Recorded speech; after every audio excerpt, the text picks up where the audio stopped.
প্রিয় ভাই বোনেরা, আজকে আমরা সকলে এখানে একত্রিত হয়েছি কেন?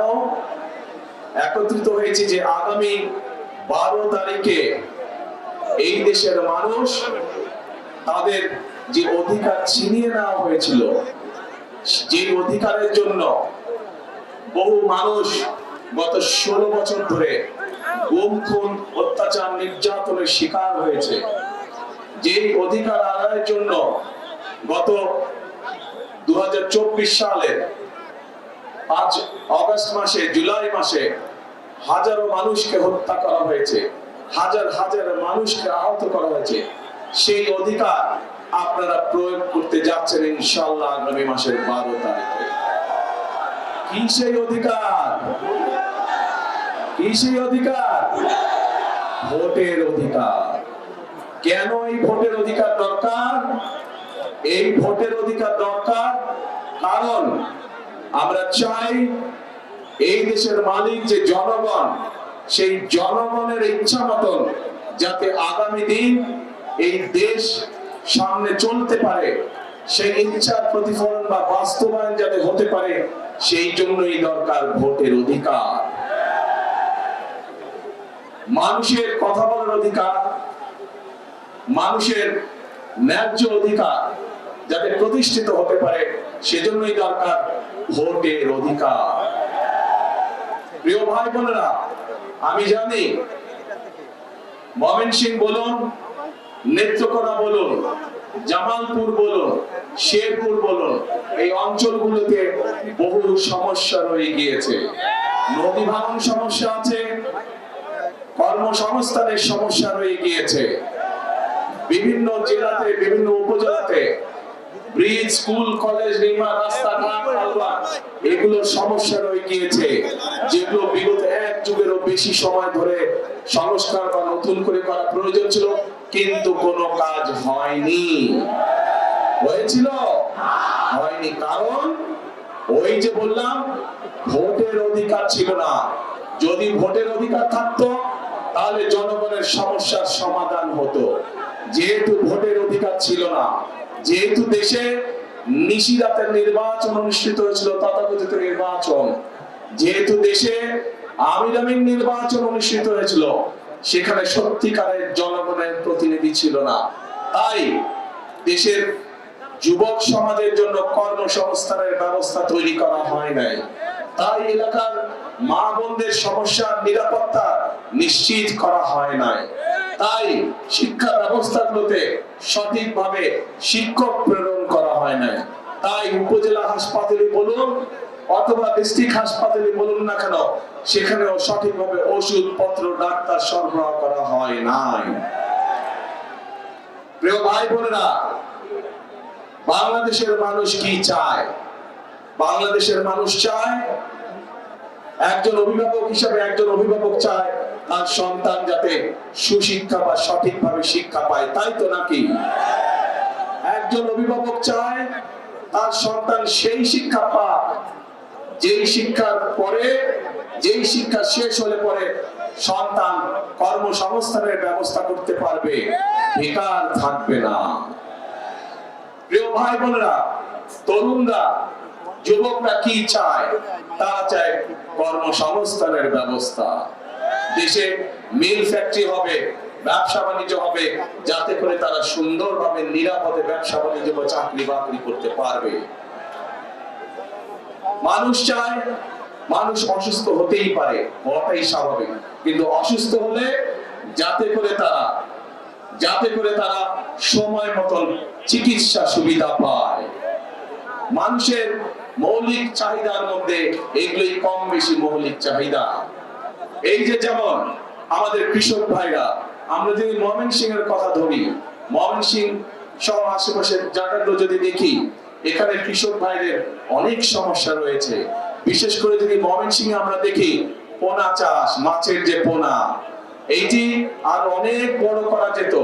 এইটি এখন দেশের বিভিন্ন জায়গায় মাছের পোনা সরবরাহ করা হয়, কিন্তু আমাদের পরিকল্পনার মধ্যে রয়েছে কি করে এই মাছের পোনার বিষয়টিকে শুধু দেশের মধ্যে সীমাবদ্ধ না রেখে বিদেশেও কিভাবে রফতানি করা যায়, সেই পরিকল্পনা আমাদের রয়েছে, যাতে করে যাতে করে কর্মসংস্থানের সুযোগ তৈরি হয়, যাতে করে এই এলাকার মানুষ শুধু একটি নয়, এরকম আরো প্রতিষ্ঠান তৈরি করার মাধ্যমে আরো মানুষকে কর্মসংস্থানের ব্যবস্থা করা যায়। প্রিয় ভাই বোনেরা, আপনাদের নিশ্চয়ই মনে আছে দেশনেত্রী খালেদা জিয়ার সময় এই দেশের মেয়েদের জন্য, এই যে আমার সামনে বহু মা বোনেরা এখানে সামনে রয়েছেন, এই দেশের মা বোনদেরকে শিক্ষা দেওয়ার জন্য মেয়েদের শিক্ষা ব্যবস্থাকে ক্লাস 1 থেকে ক্লাস 12 পর্যন্ত ফ্রি করা হয়েছিল। মনে আছে আপনাদের? প্রিয় ভাই বোনেরা, সেই মা বোনরা শিক্ষিত হয়েছে। আজকে যদি যে কোনো স্কুল কলেজ বিশ্ববিদ্যালয়ে আমরা যাই, আমাদের বোঝে ছেলেদের পাশাপাশি সমান সংখ্যক মেয়েরা লেখাপড়া করছে। আজকে আমরা যদি সমগ্র বাংলাদেশের জনসংখ্যা দেখি, আমরা দেখবো যে সমগ্র জনসংখ্যার অর্ধেকের মতন হচ্ছে নারী। কিন্তু এই আমরা যদি দেশকে সামনে এগিয়ে নিয়ে যেতে চাই, তাহলে এত বৃহৎ জনগোষ্ঠী অর্থাৎ অর্ধেক জনগোষ্ঠীকে পেছনে রেখে আমরা কোনোভাবেই দেশকে সামনে এগিয়ে নিয়ে যেতে পারবো না। এবং সেই জন্যই আমরা দেশে নারীদের জন্য, মায়েদের জন্য, আমরা গৃহিণীদের জন্য, বিশেষ করে খেটে খাওয়া মানুষ যারা, সেই পরিবারের গৃহিণীদের জন্য আমরা একটি ফ্যামিলি কার্ড নামে কার্ড দিতে চাই মা বোনদেরকে, যাতে করে সানবিট সব দিবে সামাল। সানবিট ম্যাজিক প্রেস ডিশওয়াশিং এর মাথা ঘোরানো সলিউশন। এই ফ্যামিলি কার্ডের সুবিধা প্রত্যেকটি মানুষের, প্রত্যেকটি পরিবারের কাছে, অল্প হলেও প্রত্যেকটি পরিবারের কাছে পৌঁছতে পারে, এবং যাতে করে তারা প্রতি মাসে কিছুটা হলেও স্বাচ্ছন্দ্যে কয়েকটি দিন অতিবাহিত করতে পারে, একটু হলেও যাতে করে তাদের সহযোগিতা হয়।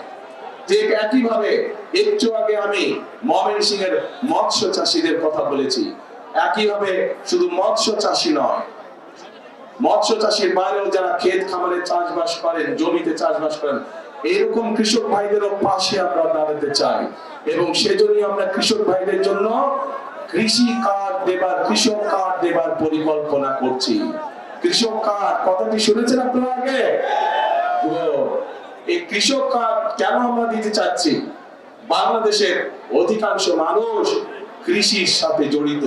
এই কৃষক যদি ভালো থাকে, কৃষি ভালো থাকলে বাংলাদেশের মানুষ ভালো থাকবে।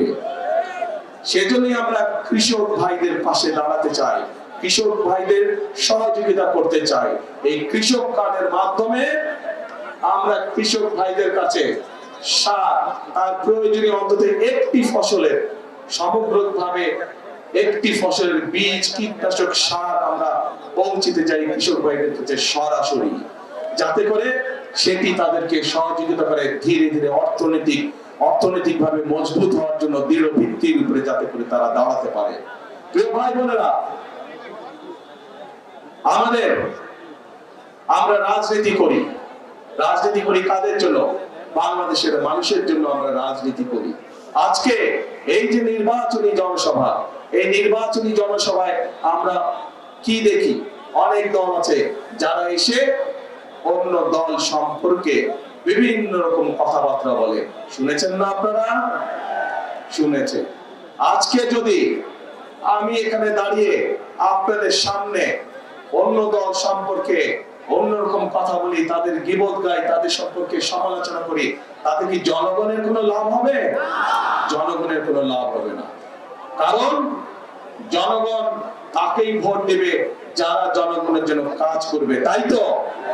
এবং জনগণের জন্য যদি কাজ করতে হয়, তাহলে অবশ্যই একটি রাজনৈতিক দলের পরিকল্পনা থাকতে হবে কিভাবে দেশ পরিচালনা করবে, কিভাবে কি কি কাজ করবে জনগণের জন্য, সেই পরিকল্পনাগুলো থাকতে হবে। প্রিয় ভাই বোনেরা, বিএনপি বাংলাদেশ জাতীয়তাবাদী দল হচ্ছে সেরকম একটি দল যাদের পরিকল্পনা রয়েছে আগামী দিনে দেশকে কিভাবে পরিচালনা করবে। কারণ এই দলটির অতীত অভিজ্ঞতা রয়েছে কিভাবে দেশে খাদ্য উৎপাদন দ্বিগুণ করতে হয়। কারণ বিএনপি নামক দলটির অভিজ্ঞতা রয়েছে কিভাবে জেলায় জেলায়, উপজেলায়, গ্রাম পর্যায়ে, ইউনিয়নে রাস্তাঘাট নির্মাণ করতে হয়। কারণ বিএনপি নামক দলটির অভিজ্ঞতা রয়েছে কিভাবে শিক্ষার আলো এদেশের সন্তানদের কাছে পৌঁছে দিতে হয়। কারণ বিএনপি নামক দলটির অভিজ্ঞতা রয়েছে কিভাবে বাংলাদেশের মানুষকে নিরাপদ রাখতে হয়, আইন শৃঙ্খলা পরিস্থিতিকে কঠোর হাতে নিয়ন্ত্রণ করতে হয়। কারণ বিএনপি নামক দলটিরই অভিজ্ঞতা রয়েছে কিভাবে দুর্নীতির লাগাম টেনে ধরতে হয়। প্রিয় ভাই বোনেরা, আপনারা নিশ্চয়ই পত্র পত্রিকায় দেখেছেন এই মুহূর্তে একটি রাজনৈতিক দল যে স্বৈরাচার পালিয়ে গিয়েছে সেই স্বৈরাচারের মুখের ভাষা ব্যবহার করছে বিএনপির বিরুদ্ধে। ঠিক সেই স্বৈরাচার যেভাবে বলতো তাদেরই ভাষা ব্যবহার করছে বিএনপি। তাদের বক্তব্য যে দুর্নীতিতে বলে চ্যাম্পিয়ন ছিল। আমার প্রশ্ন 2001 থেকে 2006 সাল পর্যন্ত তাদেরও তো দুজন সদস্য বিএনপি সরকারে ছিল না? ছিল। তো বিএনপি যদি অতই খারাপ হয় তাহলে ওই দুই ব্যক্তি কেন পদত্যাগ করে চলে আসেনি? এই জন্য পদত্যাগ করে তারা আসেনি। তারা সরকার এবং তারা ভালো করে জানতো যে খালেদা জিয়া কঠোর হস্তে দুর্নীতি দমন করছে, এবং যেই দলটি এখন এই কথা বলছে তাদের যে দুই সদস্য বিএনপি সরকারের অংশ ছিল তারা ভালো করেই জানতেন যে খালেদা জিয়া দুর্নীতিকে প্রশ্রয় দেয় না, এবং সব ধরনের আন্তর্জাতিক পরিসংখ্যান বলে খালেদা জিয়ার সময় যে স্বৈরাচার পালিয়ে গেছে তার সময় দেশ দুর্নীতিতে নিম্ন গতিতে ছিল, এবং খালেদা জিয়া যখন 2001 সালে দেশ পরিচালনার দায়িত্ব পায় তখন ধীরে ধীরে বাংলাদেশ দুর্নীতির করাল গ্রাস থেকে বের হতে শুরু করলো। এবং যেই দল এই কথা বিএনপিকে এইভাবে দোষারোপ করে তাদের দুই সদস্যের প্রথম দিন থেকে শেষ দিন পর্যন্ত সরকারে থাকাই প্রমাণ করে যে নিজেরাই নিজেদের মানুষ সম্পর্কে কত বড় মিথ্যে কথা তারা বলছে। প্রিয় ভাই বোনেরা, আমরা চাই নেত্রকোনা সহ শেরপুর সহ বিভিন্ন জায়গায় মাদক সমস্যা রয়েছে। আমরা এই মাদক সমস্যার সমাধান করতে চাই, কিন্তু মাদক সমস্যার সমাধান করতে হলে কিভাবে করবেন আপনি? মাদক সমস্যার সমাধান করতে হলে আমাদেরকে সেই তরুণদের, সেই যুবকদের কর্মসংস্থানের ব্যবস্থা করতে হবে। যে মানুষের যখন কাজ থাকবে, কর্ম থাকবে, চাকরি বাকরি থাকবে, ব্যবসা বাণিজ্য কম বেশি থাকবে, তখন মানুষ এগুলোর মধ্যে যাবে না। আমরা সেই পরিবেশ তৈরি করতে চাই। আমরা চাই দেশে আমরা চাই ভোকেশনাল ইনস্টিটিউশন বেশি করে আমরা তৈরি করব, যাতে করে আমরা আমাদের তরুণ সদস্যদেরকে, যুব সমাজের সদস্যদেরকে আমরা বিভিন্ন রকম ট্রেনিং দিব, যেই ট্রেনিং এর বিনিময়ে তারা বিদেশে যেমন যেতে পারবে একইভাবে তারা দেশে তাদের কর্মসংস্থান তৈরি করতে পারবে। যারা আইটি তে কাজ করে তাদের জন্য বিভিন্ন রকম আমরা আইটি ট্রেনিং এর ব্যবস্থার পরিকল্পনা গ্রহণ করেছি, যাতে যারা আইটি তে কাজ করে তারা ঘরে বসে তাদের আয় রুজি কামাই রোজগার বাড়াতে পারবে। প্রিয় ভাই বোনেরা, এই যে 4 জেলার ভাই বোনেরা আজকে আপনারা এই মিটিং এ উপস্থিত হয়েছেন, এই এলাকার আরেকটি বড় সমস্যা হচ্ছে মানুষের চিকিৎসা সমস্যা। যে আমরা ময়মনসিংহ সহ আশেপাশের জেলাগুলোতে যে 4 জেলার ভাই বোনেরা আজকে উপস্থিত হয়েছেন, এখানে যেরকম আমরা জেলা হসপিটালগুলোকে আরো বড় করতে চাই, একইভাবে আমরা হেলথ কেয়ার করতে চাই। হেলথ কেয়ার, আপনারা পল্লী চিকিৎসকের কথা শুনেছেন? পল্লী চিকিৎসক শহীদ জিয়ার সময় ছিল, যারা গ্রামে গ্রামে ঘরে ঘরে মানুষকে গিয়ে চিকিৎসা দিত, ছোটখাটো রোগ বলে অসুখ বিসুখ তারা সেখানে চিকিৎসা দিত। আমরা ঠিক একইভাবে বিশেষ করে যে মা বোনেরা আছেন তাদের চিকিৎসার অনেক সমস্যা হয়। শিশুরা এবং মা বোনদের অনেক সময় তারা হাসপাতালে যেতে পারে না। আমরা চাই এই মা বোনদেরকে সুচিকিৎসা দেওয়ার জন্য, আমরা চাই মা বোনেরা সহ শিশুরা যেন ঘরে বসে চিকিৎসা পেতে পারে, ছোটখাটো অসুখ বিসুখের চিকিৎসা পেতে পারে, সেই সেবা যাতে। সেই জন্যই আমরা চিকিৎসা ব্যবস্থাকে উন্নত করতে চাই। চিকিৎসা ব্যবস্থা আমরা হেলথ কেয়ারার নিযুক্ত করার মাধ্যমে চিকিৎসা ব্যবস্থা আমরা তাদের ঘরে ঘরে পৌঁছে দিতে চাই। প্রিয় ভাই বোনেরা, এই ময়মনসিংহ জেলা একটি অন্যতম কৃষি প্রধান এলাকা, অন্যতম কৃষি প্রধান এলাকা। আমাদের এখানে একসময় অনেক খাল বিল ছিল না আগে? এই খাল বিলগুলো সব ভরাট হয়ে গিয়েছে। এই খালগুলোকে আমরা পুনর্খনন করতে চাই, এই খালগুলোকে আমরা পুনর্খনন করতে চাই আবার। এখন এই খাল পুনর্খনন করার জন্য কে কে কোদাল হাতে নেবেন? সারা জেলা খাল পুনর্খনন কে কে কোদাল হাতে নেবেন? আমি কিন্তু থাকবো সেদিন আপনাদের সাথে, ঠিক তো? ইনশাআল্লাহ। তাহলে আমরা খাল খনন করব। এখন প্রিয় ভাই বোনেরা, এই যে সংক্ষেপে আপনাদের সামনে আমি কতগুলো কথা বললাম, আপনারা কি মনে করেন যদি এই কাজগুলো করতে আমরা কম বেশি সক্ষম হই, ইনশাআল্লাহ 12 তারিখে আপনার ধানের শীষকে ভোট দিয়ে জয়যুক্ত করলে, ইনশাআল্লাহ 12 তারিখে বিএনপি সরকার গঠন করলে, এই যে যেই কথাগুলো আপনাদের বললাম, ফ্যামিলি কার্ডের কথা বললাম, কৃষক কার্ডের কথা বললাম, স্বাস্থ্যের কথা বললাম, শিক্ষার কথা বললাম, তরুণ বেকারদের মাদক সমস্যা দূর করার জন্য কর্মসংস্থান ব্যবস্থার কথা বললাম, এই কাজগুলো যদি করা হয়, আপনারা কি মনে করেন এই যে কথাগুলো বললাম, এই কাজগুলো যদি আমরা করতে সক্ষম হই, তাহলে কি আপনারা মনে করেন আপনারা সহ সমগ্র দেশের মানুষ উপকৃত হবে? কে কে মনে করেন উপকৃত হবে? সবাই মনে করেন? তাহলে আপনারা কি চান আমরা এই কাজটা করে, এই কাজগুলো করে? কারা কারা চান যে বিএনপি এই কাজগুলো করো? যে কাজগুলো কথা বললাম সবাই চান? ঠিক আছে, ধন্যবাদ। এবার আমার একটা জিজ্ঞাসা আপনাদের কাছে। আপনারা তো এতক্ষণ আমাকে জিজ্ঞাসা করলেন যে ভাই ধানের শীষে তো ভোট দিব, কিন্তু বিএনপি কি করবে আমাদের জন্য? এটাই তো আপনাদের জিজ্ঞাসা ছিল আমার কাছে, তাই না? আমি তো বললাম বিএনপি ইনশাআল্লাহ সরকার গঠন করলে আমরা কি কি করব, বললাম না এতক্ষণ? সংক্ষেপে বলছি, আরো অনেক কাজ আছে, আরো অনেক কাজ করবো আমরা ইনশাআল্লাহ, তবে সংক্ষেপে বললাম আপনাদের কাছে। এখন আমার একটা জিজ্ঞাসা আছে আপনাদের কাছে। আপনারা যে বললেন এই কাজগুলো করলে আপনাদের উপকার হবে, কিন্তু তার আগে তো ভাই আপনাদেরকে একটা কাজ করতে হবে। কি সেই কাজটা বলেন তো? শুনি না, শুনি না। 12 তারিখে ধানের শীষকে জয়যুক্ত করতে হবে। এই 24 জন দাঁড়ান তো, ওখানে দাঁড়ান, 24 জন দাঁড়ান, ওখানে দাঁড়ান, ওখানে দাঁড়ান।